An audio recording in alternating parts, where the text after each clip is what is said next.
muitas nuances, né? E nesse espectro, o que dá para pensarmos, né? Manuel Castells nos coloca, né, no seu livro a respeito da comunicação e da internet, dessa mudança que nos traz até então de um perfil, uma resposta, uma informação muito rápida. E hoje essas ferramentas de busca, elas realmente nos trazem a resposta muito rápida.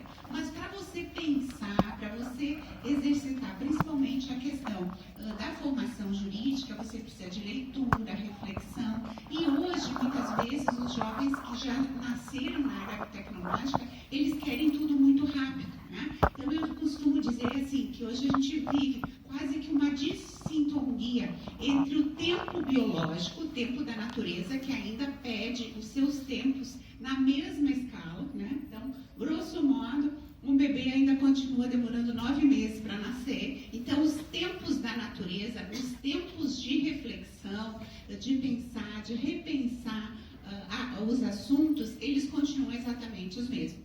Hoje a internet joga uma enormidade de informação, isto é realmente fantástico, né? Só que se você não tiver um filtro, não souber depurar, você vai literalmente navegar e se perder por esses mares, né? Era aquilo que o Humberto Eco também mencionava, o paradoxo do excesso de informação que leva à desinformação. Então hoje nós somos desafiados a responder e a ter que lidar com todas essas questões, tá? Então, como fazer para tentar envolver o estudante que está em busca de conhecimento? Acho que uma primeira perspectiva seria criar não só jogos, mas exercícios que estimulassem o desenvolvimento de temas no mundo virtual. Porque o que se observa? Se você vai passar, por exemplo, um professor de matemática, 2 vezes 2, né? Se você vai colocar esse conteúdo de uma forma tradicional, como foi na minha geração, na geração dos meus pais e na geração dos meus avós, isso hoje, para os mais novos, não tem apelo. Mas se você criar um game que coloque ali um joguinho 2 vezes 2, né? Uma série de desafios que dê a resposta certa, verdinho, resposta errada, vermelho, que faça um acumulado, quando você coloca o conhecimento nesta ferramenta, você tem uma adesão, porque isso está numa linguagem principalmente daqueles mais jovens. Então, o que eu colocaria, que eu tenho tentado muitas vezes também falar na universidade, para alguns cursos eles já foi criado, são plataformas digitais, onde você coloca aquele conteúdo tradicional de uma forma mais acessível, de uma forma mais envolvente, principalmente para os jovens que já nasceram nessa geração e nesses meios tecnológicos da era digital, né? Nós que somos migrantes, nós temos que interagir no meio de todo esse processo, no meio de toda essa mudança. Então, o primeiro elemento que eu gostaria de destacar é que eu acho que todos os espaços de ensino, eles precisam se adaptar para essa forma, que é uma forma mais tecnológica, mais envolvente para os jovens. Porque se não for feito isso, eu acho que a questão da evasão, do desinteresse, ele vai acontecer de uma forma muito forte, muito premente, tá? Esse é o primeiro aspecto. Um segundo é que a questão de todas essas notícias, muitas vezes falsas, que são manejadas por grandes gigantes tecnológicos, precisa haver um compromisso de que a informação seja em prol da formação. Tá? Então, eu me permito aqui fazer essa citação do professor Antônio Henrique Pérez Nuno, que escreveu já há algum tempo Cybercidadania ou cidadania.com. Ou seja, a grande pergunta que nos é colocada é: para que está aí todo esse meio digital disponibilizando notícia, comunicação? Será que tudo isso serve à informação? E aqui informação que traz a ideia de formação. Formação esta vinculada com a ideia de cidadania e não o seu contraponto, que seria o mero consumo. E o que se viu? Que se viu que todas essas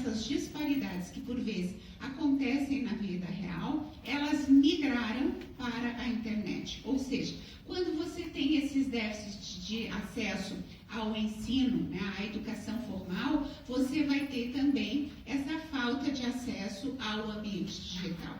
Então, tudo isso que já existia em termos de disparidade, principalmente em países que ainda não atingiram uma homogeneidade cultural e econômica, né? E devo dizer que mesmo aqueles ditos de primeiro mundo que haviam atingido este nível, porque não existe um nível global em termos de vivência de direitos humanos, esses que estavam às margens dos seus países também chegaram à Europa, também chegaram aos Estados Unidos e também buscam a sua inserção.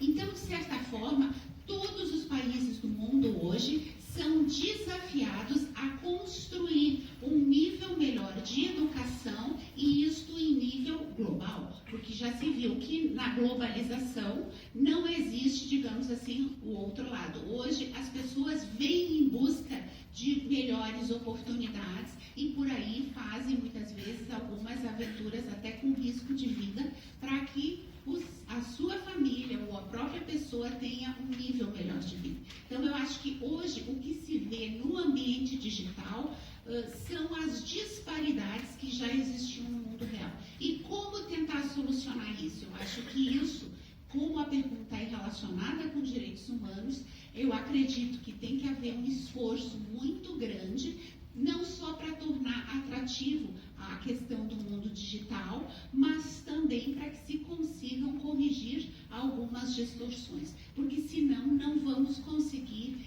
efetivamente a implementação dos direitos humanos. É difícil? Sim, é difícil. A resposta, né, eu não tenho, não sei se alguém nesse momento consegue pensar o cosmopolitismo como a implementação de direitos humanos para todas as nações, de uma forma que se consiga a implementar esse modelo. Mas existem alguns caminhos para começar. Eu creio que você conseguir que esse espaço digital ele sirva efetivamente para o aprendizado, para a informação com formação nos direitos humanos e da cidadania, são passos que pouco a pouco se vão dando, se vão implementando para que se consigam começar a corrigir as distorções. E talvez o direito humano à educação, né, ele seja um dos direitos mais básicos, assim como o direito à alimentação, depois que vai ter o seu corolário no direito à moradia, no direito à saúde. E por que ele é uma espécie de direito humano número 1? Porque através da educação se consegue a melhoria, o incremento dos demais direitos humanos. Ou seja, até se você está falando em direito humano à saúde, né, é visto que aquelas crianças que nascem em família com melhor nível cultural, naturalmente elas vão ter melhores cuidados de saúde, né? Então, assim, talvez seja um pouco de utopia, mas realmente eu acredito na educação como um meio transformador para as pessoas individualmente e para as pessoas no seu coletivo. Então, eu acho que um início seria você qualificar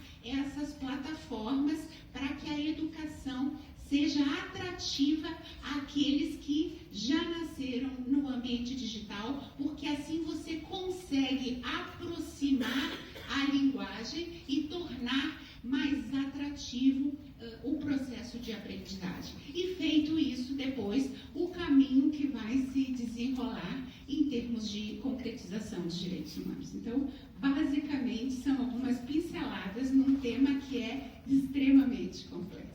Muito obrigada pela atenção.